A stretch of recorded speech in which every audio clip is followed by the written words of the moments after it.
안녕하세요. 저는 임실동신교회 최규환 목사입니다. 이 동영상은 제 설교문을 AI 음성으로 제작한 것입니다.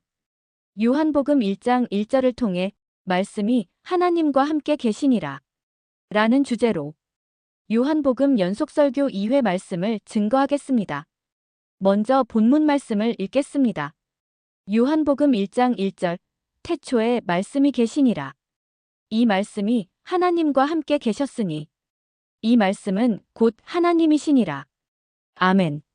사랑하는 성도 여러분, 지난주에 이어 오늘도 요한복음 1장 1절을 본문으로 말씀을 나누겠습니다.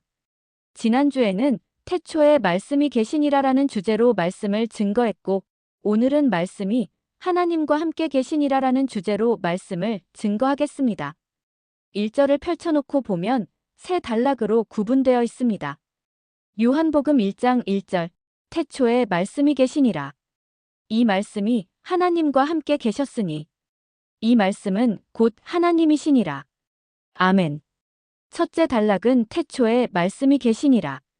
둘째 단락은 이 말씀이 하나님과 함께 계셨으니 셋째 단락은 이 말씀은 곧 하나님이시니라. 이렇게 구분할 수 있습니다. 지난주 1회 메시지에서 말씀드렸습니다만 태초에 말씀이 계시니라라는 말씀을 다른 말로 바꾸면 창세전에 하나님이 하신 말씀이 있었습니다 라는 뜻이라고 말씀드렸습니다. 하나님의 말씀이란 하나님의 의도가 들어있는 하나님의 말입니다. 하나님께서는 창세전에 하나의 목적과 의도를 가지고 하신 말씀이 있었습니다. 중요한 포인트는 창세전에 하신 말씀이라는 점입니다. 지난주 수요일에 말씀드린 것처럼 성경 말씀 중에서 창세전에 하신 말씀은 잠언과 이사야와 에스겔 말씀에 나온 것이 전부입니다. 잠언 8장 22절에서 31절은 창세전에 그리스도를 계획하셨다는 말씀이고 이사야 14장 12절에서 20절과 에스겔 28장 1절에서 19절은 반역한 사단과 반역한 사단을 심판하시겠다는 말씀입니다. 이 말씀들이 창세전 태초에 계셨던 말씀이었습니다. 우리 모두 한번 생각해 보겠습니다. 태초에 말씀이 계시니라. 이 말씀을 두 가지로 생각해 보자는 것입니다. 하나는 말씀이 곧 하나님이라고 하셨으니 태초에 하나님이 계셨습니다.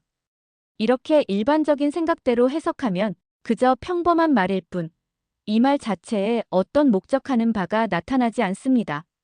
그런데 이 말씀을 창세전에 하나님이 하신 말씀이 있었습니다.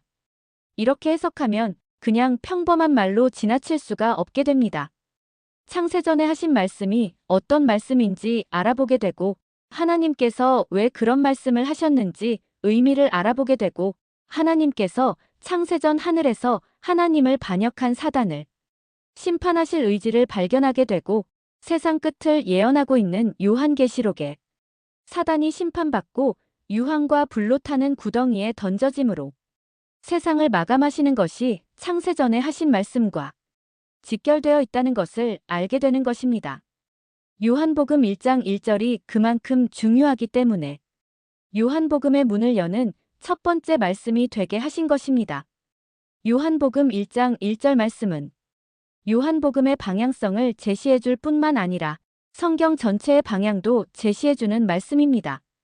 왜냐하면 그리스도를 통해 사단을 심판하시는 일 안에서 하나님을 사랑하고 경외하는 참된 그리스도인을 찾아내고 세우기 때문입니다. 하나님께서는 사단이 통치하는 세상에서 사람을 구원하시고 그 구원받은 사람에게 성령의 권능을 주셔서 사단을 짓밟아 정복하게 하셨습니다. 우리가 살고 있는 세상과 세상에서 구원받은 자신을 바라보면 창세전 태초에 말씀하신 말씀대로 되고 있다는 것을 알 수 있을 것입니다.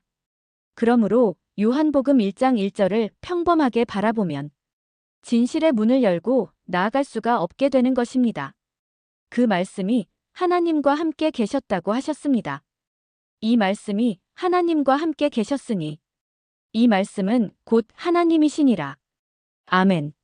창세전 태초에 하셨던 말씀이 하나님과 함께 있었다는 말씀은 사단을 심판하여 하나님 목적을 이루실 의도를 가지고 계셨다는 뜻입니다.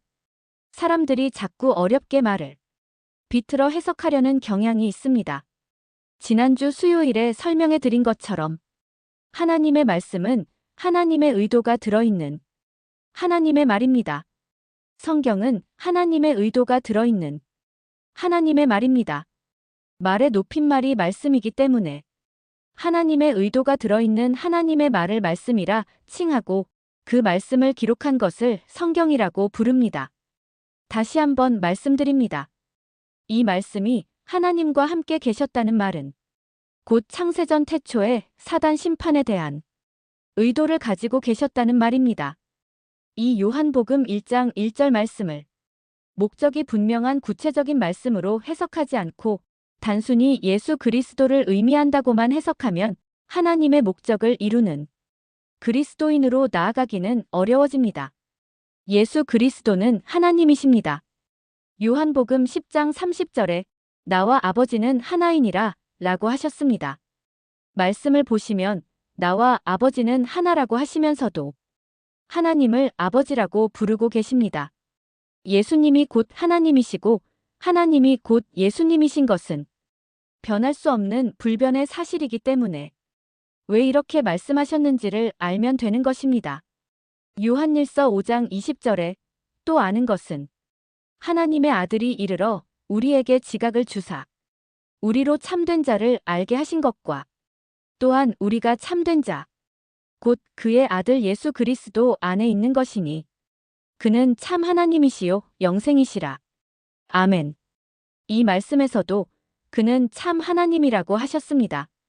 그렇기 때문에 앞에서 말씀드린 것처럼 이것은 불변의 사실로 못 박아두고 예수님이 하나님 자신이시면서 왜 자신을 하나님 아들로 칭하셨는지를 생각해 보는 것입니다. 요한복음 5장 19절에 그러므로 예수께서 저희에게 이르시되 내가 진실로 진실로 너희에게 이르노니 아들이 아버지의 하시는 일을 보지 않고는 아무것도 스스로 할 수 없나니 아버지께서 행하시는 그것을 아들도 그와 같이 행하느니라. 아멘. 아들이 아버지 하시는 일을 보지 않고는 아무것도 스스로 할 수 없나니 여러분, 이 말씀을 꼭 예수님과 하나님과 관계를 말씀하신 것이라고만 생각하십니까? 죄사함의 구원을 받은 저와 여러분은 하나님의 아들입니다. 그걸 믿으신다면 이 말씀을 이렇게 바꾸어 읽어보십시오. 성도인 내가 아버지 하시는 일을 보지 않고는 아무것도 스스로 할 수 없나니 여러분, 하나님의 아들인 우리가 아버지가 하시는 일을 어디서 볼 수 있습니까? 아버지이신 예수 그리스도께서 보이신 일을 통해서만 볼 수 있습니다. 그것을 기록해 놓은 것이 하나님의 말씀인 성경이지 않습니까? 그러므로 하나님 스스로 하나님 자신이신 예수 그리스도를 아들이라 칭하시는 것은 무슨 이유겠습니까? 하나님의 아들이란 아버지께서 행하시는 그것을 그와 같이 행하는 성도를 말합니다.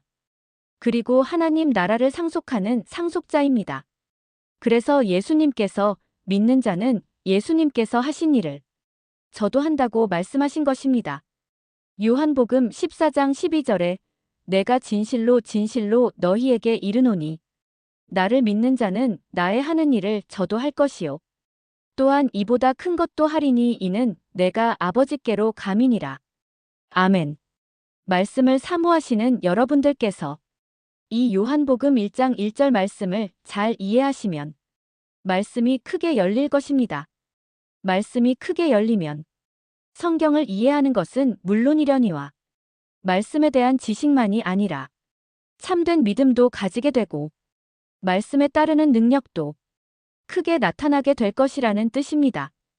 오늘 본문 말씀을 다시 한번 읽겠습니다. 요한복음 1장 1절 태초에 말씀이 계시니라. 이 말씀이 하나님과 함께 계셨으니 이 말씀은 곧 하나님이시니라. 아멘. 다시 한번 정리하면 창세전 태초에 하나님께서 하신 말씀이 있었다. 성경의 창세전 태초에 하신 말씀은 잠언과 이사야와 에스겔에 기록되어 있는데 그 말씀의 내용은 사단 심판에 관한 말씀이었다. 그래서 이 말씀은 세상에 나타내실 하나님의 의도를 보여주시는 매우 중요한 말씀이라고 하는 것입니다. 하나님께서 어떤 방식으로 뜻을 이뤄가실지 나타내주고 있는 것입니다. 그리고 이 말씀이 하나님과 함께 계셨다는 말씀에서 모든 말씀이라 하지 않으시고 이 말씀이라 하셨습니다. 태초에 말씀이 계시니라. 이 말씀이 하나님과 함께 계셨으니. 아멘. 이 말씀이란 창세전 태초에 하나님이 하셨던 그 말씀을 말하는 것입니다. 그렇기 때문에 이 말씀을 모든 하나님의 말씀이라고 생각하는 순간 말씀의 목표물이 사라지고 마는 것입니다. 하늘에서 독수리가 풀밭을 지나는 뱀을 잡아먹으려고 노려보고 있는데 느닷없이 가짜 뱀을 쫙 뿌리면 진짜 뱀을 놓치고 마는 것입니다. 그러므로 우리는 이 말씀을 놓쳐서는 안 됩니다. 사단을 심판하시려고 계획하신 하나님의 말씀을 우리 영적인 눈앞에서 사라지게 해서는 안 되는 것입니다. 눈에서 사라지지 않도록 끝까지 뚫어지게 보아야 합니다. 놓치면 신앙의 방향을 잃어버립니다. 다른 하나님의 모든 말씀은 이 말씀을 이루시기 위해서 하신 말씀들입니다. 사단 심판이 뭐가 그리 중요하냐고 의심하지 마시기 바랍니다. 사단 심판은 중요하고 또 중요합니다. 왜냐하면 구원과 치유와 회복이 사단 심판에서 출발하기 때문입니다. 블레셋 사람들에게 두 눈을 뽑히고 노쇠 사슬에 묶여 옥중에서 맷돌을 돌리던 삼손의 마지막 기도가 무엇이었습니까? 사사기 16장 28절에서 30절 말씀에 삼손이 여호와께 부르짖어 가로되 주 여호와여 구하옵나니 나를 생각하옵소서. 하나님이여 구하옵나니 이번만 나로 강하게 하사 블레셋 사람이 나의 두 눈을 뺀 원수를 단번에 갚게 하옵소서 하고 집을 버틴 두 가운데 기둥을 하나는 왼손으로 하나는 오른손으로 껴 의지하고 가로되 블레셋 사람과 함께 죽기를 원하노라 하고 힘을 다하여 몸을 굽힘에 그 집이 곧 무너져 그 안에 있는 모든 방백과 온 백성에게 덮이니 삼손이 죽을 때에 죽인 자가 살았을 때에 죽인 자보다 더욱 많았더라. 아멘. 성경 어느 한 곳도 영적 싸움에 대한 말씀 아닌 말씀이 없습니다. 죽어야 부활이 있습니다. 썩을 것으로 심고 썩지 아니할 것으로 다시 살리시기 위해서 사단 심판을 도구로 사용하시는 것입니다. 그렇기 때문에 창세전 태초에 하신 사단 심판에 대한 말씀, 하나님과 함께 계신다고 표현하신 이 말씀을 놓치면 다 놓치고 마는 것입니다. 삼손의 마지막 기도를 보겠습니다. 주 여호와여 구하옵나니 나를 생각하옵소서.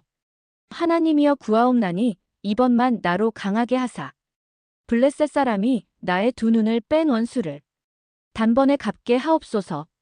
아멘. 이 기도가 우리의 기도가 되어야 하는 것입니다. 신앙생활하는 중에 말씀을 한 번에 다 붙잡을 수 없다면 가장 먼저 붙잡고 놓치지 말아야 할 말씀이 바로 이 말씀입니다. 이 말씀이란 창세전 태초에 하나님께서 하셨던 사단 심판에 대한 말씀입니다. 이 말씀 안에서 십자가도 계획되었고 부활도 계획되었고 교회도 계획되었습니다. 이 말씀은 창세전 태초에 하나님이 하신 말씀이자 하나님의 생각입니다.